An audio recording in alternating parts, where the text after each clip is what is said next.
Welcome to the Counselling Tutor Podcast, the must-listen-to podcast for students of counselling and psychotherapy. Here are your hosts, Rory Lees-Oakes and Ken Kelly. Hi, I'm Rory, and with me, as always, is Ken. How are you, Ken? Exceptionally well, Rory. Thank you very much for asking. Hopefully you listening to this are well too. This is the Counselling Tutor Podcast that you've joined us for, and this is episode 170. We've got 3 topics we're going to be looking at today, starting off with our student check-in, where we kind of venture into the realm of what students might be asking, and we're going to be asking a question: is transference person-centered? So we're going to be coming to that in a moment. Then we go into our counselling digital revolution, where we recognise that technology now plays a part in how therapy is delivered and consumed. And we're going to be really focusing today on working via the telephone, what the differences are and what we need to keep in mind if we're working via the telephone as opposed to face-to-face. And then we end episode 170 with practice matters. Frog in the throat there. Practice matters. Practice matters is kind of where we look at what our qualified colleagues may come across in day-to-day practice. And today we're going to be looking at adverse childhood experiences, and I've got a lot of information to be sharing with you on that one. So that's worth sticking around for. But kicking us off as a starter, Rory, student check-in: is transference person-centered? Now, before you answer that, I mean, I recall I did a person-centered course, and transference was taught on my course, and that is only because you were my tutor at the time, Rory. But I do recall it wasn't something that was required in my assignments or my submitted work. Is transference person-centered? Well, I think a little background. Before I answer this question, a little bit of a background. The reason that we have this topic is that we do a bit of a laugh and a joke about Rory and transference. However, I've had a lot of messages in the mailbag and certainly a lot of questions on the Facebook page. And if you're listening to this maybe and you don't know about our Facebook page, if you go to Facebook, type in Counselling Tutor, we're a closed group, knock on the door. Of course, we're going to let you in. And you can join thousands and thousands of people interested in the world of counselling and psychotherapy. We've got tutors, we've got a lot of students, we've got some supervisors and some practitioners, and it's a real kind of smorgasbord of questions and answers. And it comes up a lot, this. And recently, I've had quite a few messages in the mailbag, emails from students asking me, is person-centered therapy, is transference person-centered? And why does my tutor not like me mentioning transference? And my tutor tells me that transference isn't person-centered therapy. So here's the thing. Transference really is from the world of Freud. It was really Freud who coined the phrase. But what he did do, he realized he was a very astute man, was Sigmund Freud, and he realized a reality in human relations. And that is sometimes when we meet someone for the first time, we can bring baggage from previous relationships into that relationship because that person, this new person to us, may remind us of someone from the past, may speak like someone from the past, may have gestures.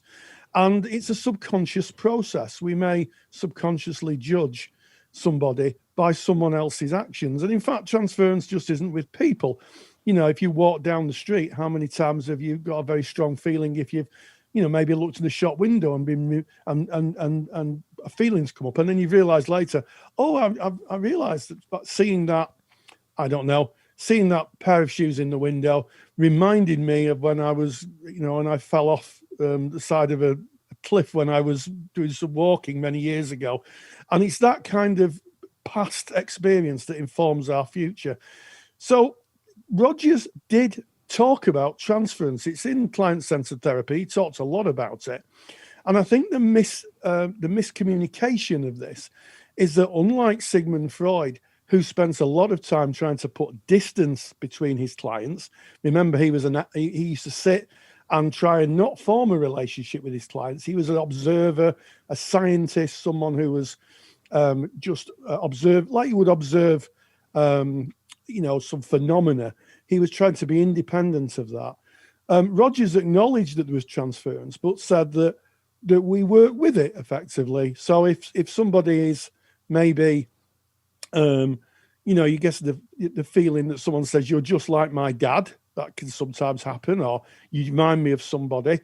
That's transference if the client says that, and you would work with it, and you would say, well, actually, I'm not your father. I'm Rory, and just tell me a little bit about the feelings that brings up. And it's an opportunity to deepen the therapeutic relationship, and it's an opportunity to clear the air in the therapy room, so that the client isn't kind of working in the past, isn't seeing you as somebody else. And that's really important as a therapist. And what I would also say about transference is, you said earlier, Ken, that it wasn't required in your course. Actually, it is, because lots of courses ask for you to work with supervision and talk about supervisory experiences. And it's amazing how much transference comes up in supervision. As a supervisor myself, it comes up on a regular basis when I'm working with supervisees, and I say, do these people the client remind you of anybody? And actually it's like, oh gosh, yes. And it's a subconscious process. And then finally, I would say, and I've witted on a long time about this, is that it might be better to refer to it as unconscious processes. I think when it's labelled as transference, it becomes owned by Freud, if you like. But an unconscious process, I think, is something that happens to therapists in any modality of therapy. And it's something we must be aware of. But yes, there are some tutors out there. And if you are a tutor out there, I'm sorry if you're getting a hard time with this podcast, students listening to it, is that it is a very real phenomenon. We do tend to bring in feelings from past relationships into new ones. And we need to realise that, that's something to be looked at. And also it's a disadvantage for a new person you've met, because you're kind of judging them and interacting with them as you may have in the past. That was a long monologue, wasn't it, Ken? No, it's an interesting topic, I think, and you know a lot about it, and thank you for sharing that, Rory. And I just want to mention here that Rory's also created a handout, just basically overviewing what transference is, and you can get that. It's free of charge. You just go to counsellingtutor.com. That's on the website. Top menu bar, just click on the podcasts tab. It's going to take you to our back catalogue of podcasts. You're looking for episode 170, that's today's episode, and you can download that free handout from within that page.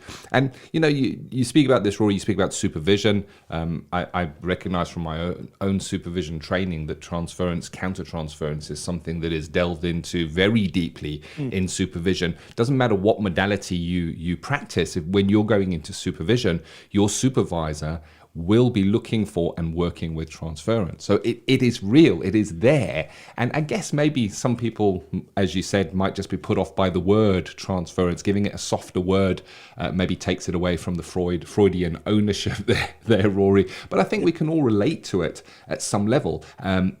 Question, have you ever met someone for the first time, and afterwards you think, I don't know what it is about that person, but I just don't like them. They're just not my kind of person. They just don't suit me. They just don't fit with me. There it is. There is a great example of transference. With it being subconscious, we might not know why. We might not know why. We might get an easy feeling. Might get an anxious feeling. We might get, a range of feelings that might come up for us, and we might not understand why that is because of it being a subconscious process. It's less likely that you'll go, oh yes, that person reminds me of this thing that happened on that date at this time. It can sometimes be out of awareness, that transference, but it does bring up feelings. And when you're working with a client, if something is going on subconsciously, you're feeling at some level some form of anxiety or any other emotion, could that potentially contaminate the relationship? Could it play a part within the relationship? And of course, we're focusing now on transference, but of course, the danger of counter-transference is also very real as well.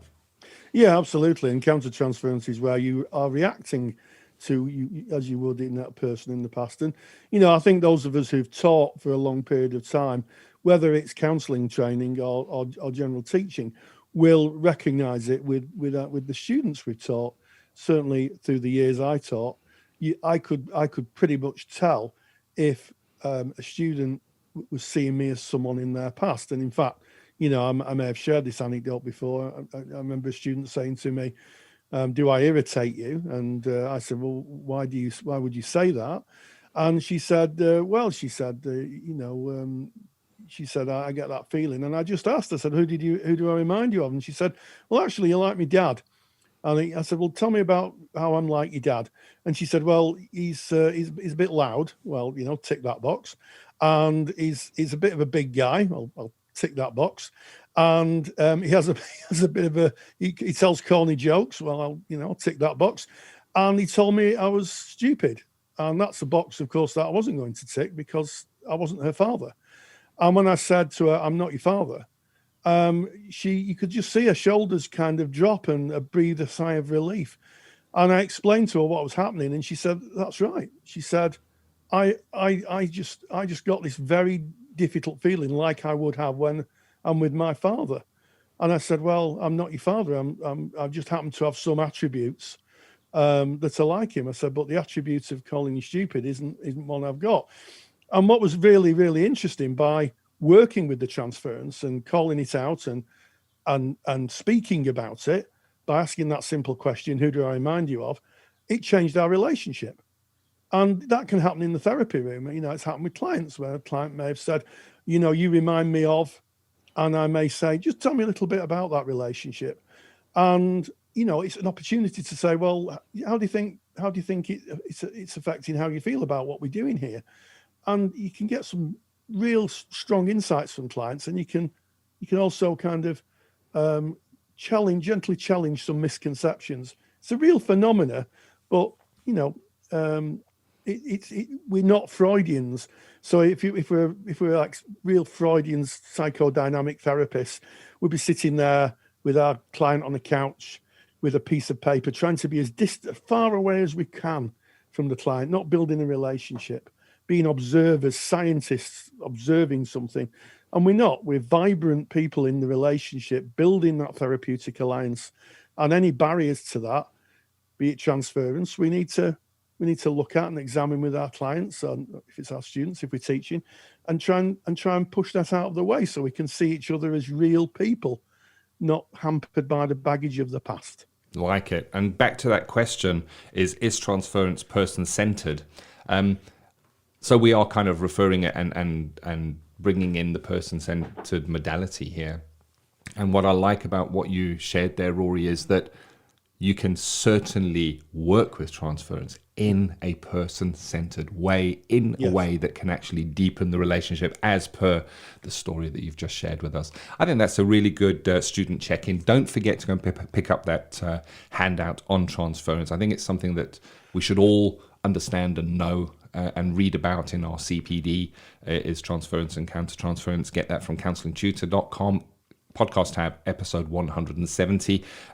Counselling Tutor, Rory and I, we built a resource for students of counselling and psychotherapy. It's called the Counselling Study Resource, or CSR, we like to call it. That's our pet name. It's got hundreds and hundreds and hundreds of hours of lectures, the same kind of lectures that you would have in your formal studies. They parallel your formal studies for the UK awarding bodies. And we've got a phenomenal lecture, close on an hour, on transference and counter-transference, spotting it, identifying it, working with it, looking at your own transference. So if you are a member of our CSR, I suggest log in and go and watch that lecture. It really is in-depth, detailed, and really, really good. If you're not a member of CSR, interested in finding out more, counsellingtutor.com, that's the place to visit. So, moving away from our student check-in to our Digital Counselling Revolution, where we're going to be speaking about working via the telephone. Digital Counselling Revolution.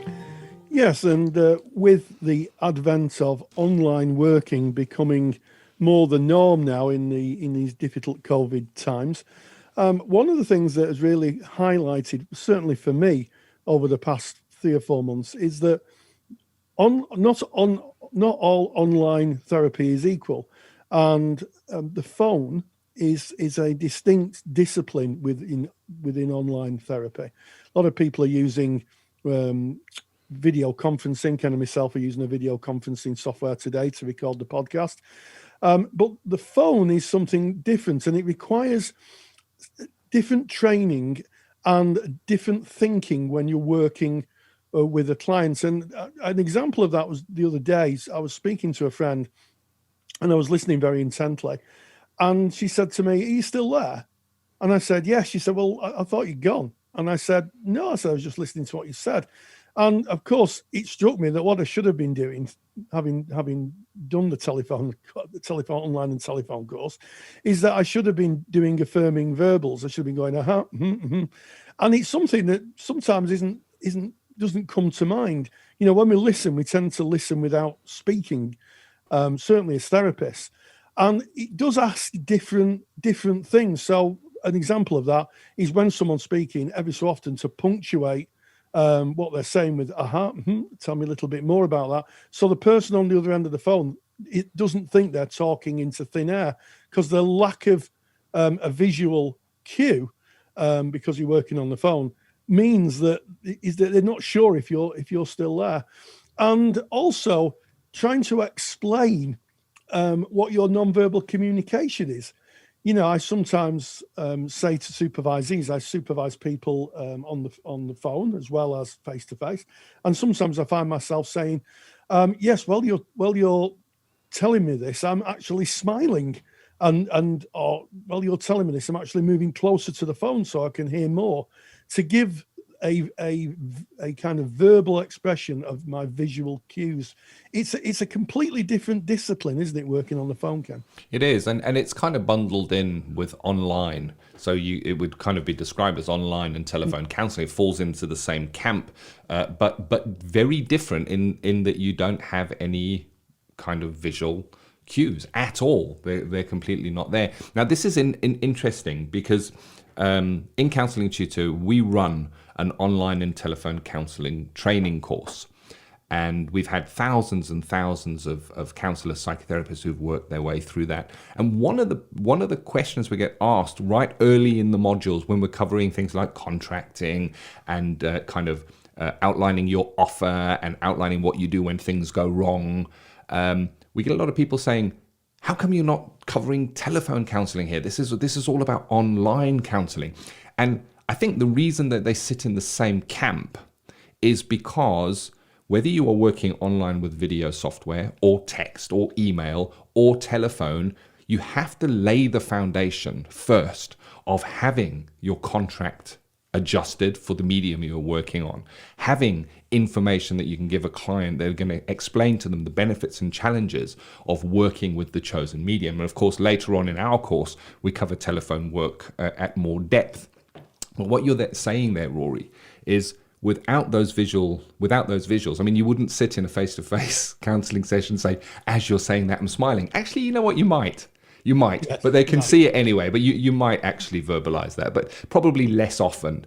I'm nodding as you're saying that. You probably wouldn't say, but you would say it on a telephone. So you're going to be adapting. And my first thought of working on the telephone is that there would be a lot missing.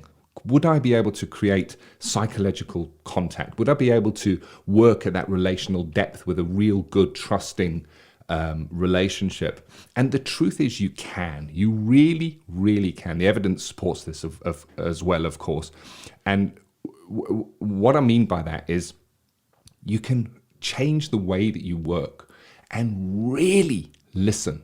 Really, really listen without the distraction of any visuals. And what I sometimes do is I would work with a photograph or a picture of the client if I have something, or I would close my eyes. Now, you couldn't really counsel with your eyes closed, but you can if you're working on the telephone. You can close your eyes and listen to the nuance, listen to the breathing, listen to the pauses between the words. And of course, you're feeding back all the time with your verbal confirmers there. Yeah, absolutely. And sometimes I think there's a lot talked about non-verbal communication. And when I was studying, my tutor was adamant that we need to be very, very thoughtful about analysing our clients' non-verbal communication. There's been hundreds of books written through the years, on non-verbal communication. And it's not an exact science. And I think that sometimes we can get we can go down a bit of a rabbit hole when we're working with a client face to face, or in the room, and we're seeing the non-verbal communication. And I think sometimes we're receiving signals on two different channels, the non-verbal channel and the audio channel. And sometimes when you switch off the video channel and you just listen audibly, you can hear so much more. And I trained with a peer who was sight impaired, and it was really, really interesting hearing her feedback in skill sessions, because she seemed to pick up so much more. Now, I'm not trying to stereotype people who are disadvantaged by the lack of sight, but it was noticeable that she heard different things in skill sessions, and it was a consistent difference. And I'm with Ken, when if I'm working on the phone, I will close my eyes, and it just aids. I think it just aids deeper listening. Perhaps it should be something that's taught in training. Yeah. Counselling with your eyes shut. I think if I was training people again, I might actually ask them to do that to see the difference. I like that. So it's a good idea, isn't it? Yeah, Even if you're doing like peer-to-peer in-person skill sessions, try doing that with your eyes closed and see how that comes. Of course, it also kind of reinforces the benefits, I guess, of recording your sessions. So if you're able to record your skill session, we speak about this so often. The best way to polish up your skills is to record the sessions. If you're recording them, when you're listening back, that's all you've got is those words. It's all you have is those words. So it's a great way of honing that skill. I kind of mentioned a little while back about the picture. If you're working online with somebody, whether it be online or on telephone, during your contracting period, you're going to kind of outline what is on offer and how you work. And this is really, really important.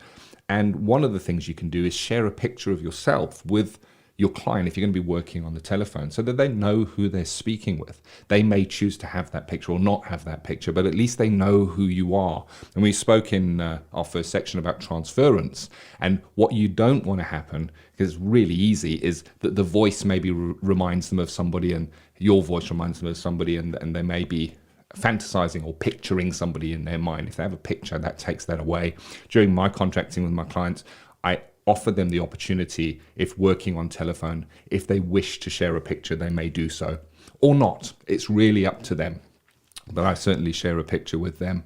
But I think it's interesting. It's about really laying out what it is, maybe in your contracting and your first session, saying to the client, there are times that I will be silent. It's because I'm listening to you. If you need to know I'm there, you can ask. But there are times that I will tell you that I'm nodding. And that is just so that you can understand what's happening on my side and what I'm feeling as you're sharing what you're sharing with me. There are times that I may say to you, how are you feeling at the moment? Where are you feeling that in your body? And they may share things like, I'm clenching my fists as I'm saying this to you. And you can develop a different relationship, because it is a different medium. We have to acknowledge it is different. Absolutely. And I think it takes a bit of skill. A bit of a fun fact is I have a ham radio license. I was interested in ham radio for a long time, and of course that's all it was at the time, all audio. And it was really interesting that when you were listening, certainly to people in different countries, it sometimes got very noisy, and you would develop a skill of hearing the voice through the noise. Other people are listening say, I can't hear anything there, it's just noise. And eventually you got the skill of listening very deeply, and you could actually push out the noise in your mind and filter it, and you could hear what was being said. And I think that that transposes very well onto online counselling, because I think you're probably using a slightly different part of your brain. You're probably really focusing on what's being said. And I think it takes time. And what I would say is maybe if you're just starting telephone work, maybe you're going into a placement, or maybe you're as a qualified practitioner, you're decided to work on the phone.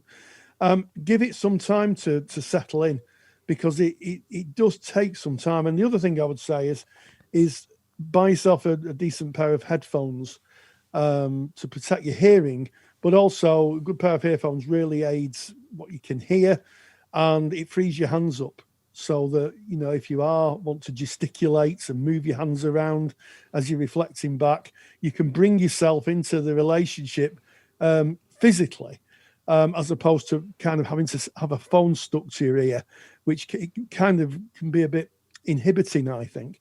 So, just give it time and realize it's a different approach and a different way of working, and embrace that. And I think that for those people who say, well, it's really different, given that time, I think people will settle into it and find it's a really interesting way of working. It is interesting. It is different.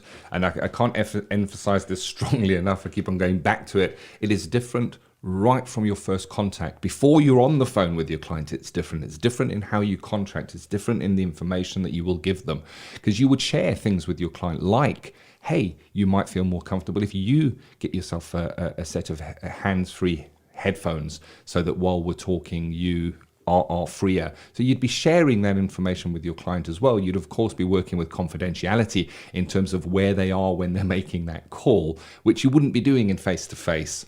And also, when we're speaking about working on the telephone, there's the video conferencing software such as Zoom, there's telephone. You can work in a telephonic manner via an app, a video conferencing software tool like Zoom. So you can go onto something like Zoom. The client doesn't have to turn their camera on. They don't even have to have a camera. They can use their computer terminal as if it was a telephone, but without having to have the handset. So there's a lot to take into consideration. We do have an extensive course on online and telephone counselling. If you're interested in that, counsellingtutor.com. All the information is there. Go and check it out. So that is our Digital Counselling Revolution. We're now going into Practice Matters, where we're going to be speaking about adverse childhood experiences.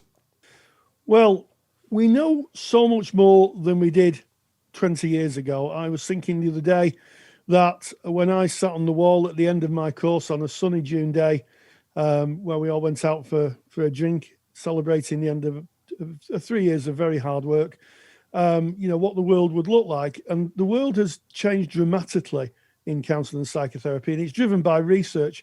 And one of those interesting areas of research is what's called ACEs, or adverse childhood experiences. How our experience of childhood can affect us both psychologically and, interestingly, physiologically. And this piece of research has been growing and growing and growing. And we recently had a lecture by a child psychologist called Suzanne Zedek, who is, I would say, an expert. I don't think she would say an expert, but I'm going to call it and say an expert on adverse childhood experiences. It was absolutely phenomenal. And it talked about why it's so important to understand how childhood experiences affect children and their mental and physical well-being, but also the impact that can cascade through the years. And one of the things that struck me a few years ago when I did a child and adolescent therapy course was that there were people on the course who weren't working with children. They just wanted the information to help be better therapists for adults. And I think that understanding childhood experiences, and certainly how children's experiences and the cumulative effects of bad experiences on children can impact on them in the short term, but also in their health in the long term. It was a very, very eye-opening lecture. Practice Matters.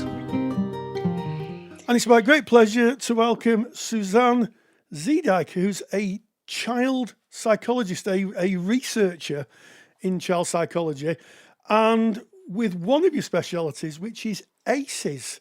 So, Suzanne, welcome. I am delighted to be with you here, Roy, talking about all of this to the counselling crew. Yes, the counselling posse, indeed. And one of the specialities you talk about, you've recently done a lecture for us in our Counsellor CPD library, is on ACEs. Give us an overview on what ACEs is. Sure. ACEs, ACES, stands for Adverse Childhood Experiences. And it's an area of science that was done about 20 years ago. The first study was published, but it is now gaining huge public attention across the world. And here's why. Because what that study showed us was that if you had stress in your childhood, particularly stress that nobody helped you with, from things like abuse, physical, emotional, sexual, or neglect, or there was mental illness in your family, or you had a parent in prison, and other experiences like that, that if no one is there to help you with those, that stress has an impact on your body, and it leads to adult health outcomes like liver disease, heart disease, an increase in smoking or drinking or drug use. And so that insight feels really, some people describe it as a light bulb moment, that we begin to understand that the stress of childhood should have this biological impact. And the implications of that are widespread and massive, and there are now many people talking about it. And I am delighted that we are talking about this as whole nations and cultures. Yeah, absolutely. And it's a complete step change in the world of mental health, because we talk about mental health and counselling, but actually the ACEs research points to physical changes in the body due to stress or environmental issues that people may be experiencing. And those are the kind of things that people may be going to therapists for. They may be saying, I'm tired, or I'm having trouble with a part of my body and it's getting me down. So linking that back to childhood is really important, isn't it? It's incredibly important. In fact, for me, ACEs is an extension of attachment research, which many counselors may be familiar with, which has told us that childhoods are important. What I think the ACEs research does is tell us that they're even more important than we realized.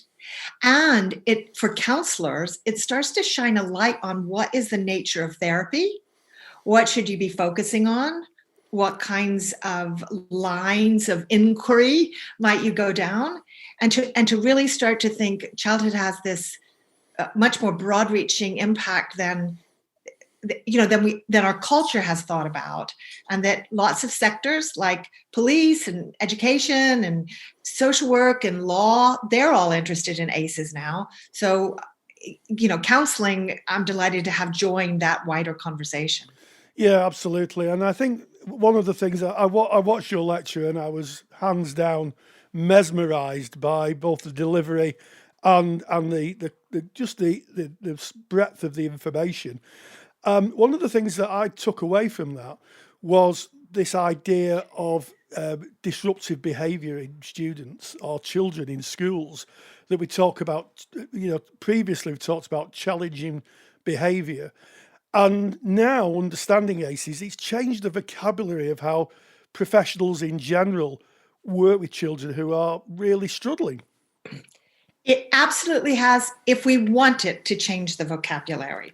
So one of the interesting things about ACEs for me is that there's a bit of debate going on about it, because it raises our feelings about children, about ourselves, about relationships. People have feelings about those things, but very often they're hidden and unconscious. Okay, so there are some schools, and I kind of very quickly pointed to that in my lecture. There are some schools that this information has helped them to think much more about behavior. And some of them have chucked out behavior policies, i.e. punishment policies, and they now have brought in things like relationship agreements. There are other schools that I know of that have discarded the language of challenging behavior, and they now call it distressed behavior. And one of those schools that has been a key, that's Patuka East Primary School in Fife in Scotland. They have watched that language of theirs ripple out, partly to other schools, partly because they are able to tell a story of how changing the language transformed their school. And that what the language change does is remind the staff that underlying behavior is often emotional distress, emotional need, and stress. And so that signals we need to treat children differently. We need to be more curious. We need to understand more about child development. Some people are keen for that. And one of the things that's interesting for me is that some organizations are less willing to get curious about children, and they stay in a more punitive stance. Yes, it's really interesting. and I hear exactly what you're saying here. I was a school counsellor for 7 years. And there's a lot of people listening to this may even have been at the school. And I have to say, the school was in their defence, not that they needed defence, but they were very progressive. But I always used to say to teachers that all behaviour is goal-directed. It's a quote from Carl Rogers, of course. And if someone's acting out, or there is a reason for it, they may not know it. That's the whole thing. It may be a subconscious process that's going on. But you have to understand that any behaviour is driven by a goal. And, if you could, as a therapist, if you can understand the need or the goal that's being played out with any form of behaviour, you're nearer to be able to heal what's going on. Once you heal the initial problem or the goal, then you heal the person effectively. Rory, you're spot on. And if I deepen that, what adverse childhood experiences insights bring is that it's also behaviors driven by a biological state.